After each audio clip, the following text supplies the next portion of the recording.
इमली की चटनी बनाने के लिए मैंने 1 पाव इमली ले ली है और इसको अब मैं 1 गिलास पानी में, नीम गर्म पानी में 1 घंटे के लिए भिगो दूँगी। इसको तोड़ लें ताकि अच्छे से नरम हो जाए अंदर तक। ये देखिए मैंने 1 गिलास पानी में 1 पाव इमली, ये 1 घंटे के लिए भिगो दी है। पानी अगर नीम गर्म होगा तो आधा घंटा काफ़ी है। बहरहाल 1 घंटे के लिए मैं इसको भिगो रही हूँ, उसके बाद मिलते हैं। ये देखें 1 घंटा भीगने के बाद ये बहुत अच्छी तरह से नरम हो गई है इमली। अब हम इसको किसी खुले बर्तन में शिफ्ट करते हैं जिसमें हम इसे पकाएंगे। तो उसको मैं मसल के इसमें से गुठलियाँ अलग कर लूँगी।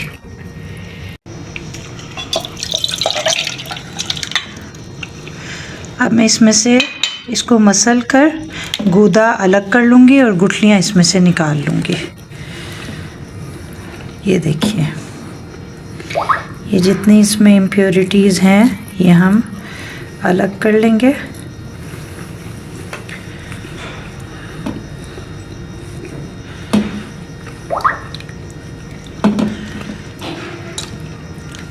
ये हमें गाढ़ा सा गूदा मिल जाएगा इन पे।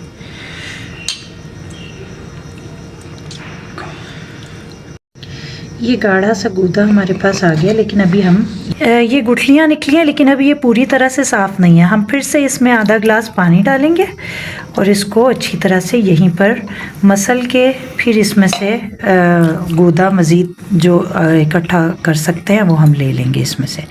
अभी आप देख रही हैं कि ये इसमें बहुत सारी इमली अभी मौजूद है। अब ये काफ़ी हद तक हो गई हैं साफ़। हम इसको छान के उसी गूदे में शामिल कर लेंगे।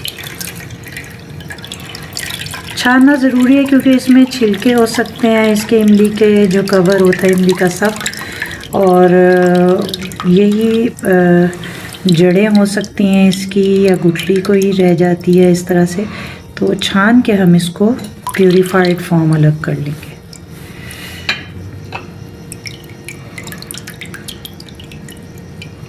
इसको चूल्हे पे रख दिया और अब हम इसमें कुछ 2-3 चीज़ें शामिल करेंगे और फिर हमारी ये चटनी तैयार हो जाएगी। इमली की चटनी बहुत बेहतरीन जायका देती है। बल्लों में, दही फुल्कियों में इस्तेमाल करें। तो सबसे पहले हम इसमें डालेंगे 6 से 7 खाने के चम्मच भर के चीनी, क्योंकि ये खट्टी मीठी चटनी है तो बहुत अच्छा फ्लेवर देगी बड़ों पर। 1 पाव इमली हमने ली है, ये याद रहे।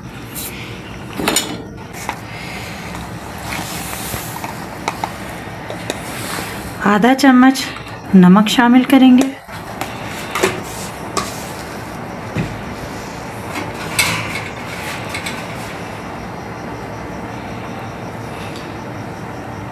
आधी चाय की चमची पिसी हुई लाल मिर्च।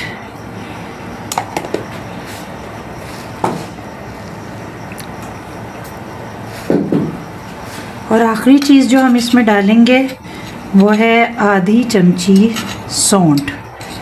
सौंठ हमने बारीक पीस ली थी, पाउडर है ये सौंठ पाउडर, ये हम इसमें शामिल कर देंगे।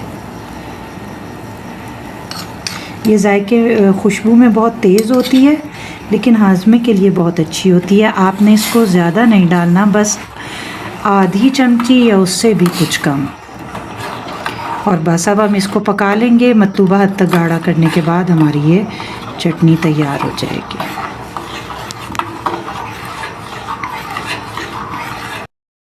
इमली की खट्टी मीठी चटनी की दही बड़ों के लिए ख़ास चटनी है ये।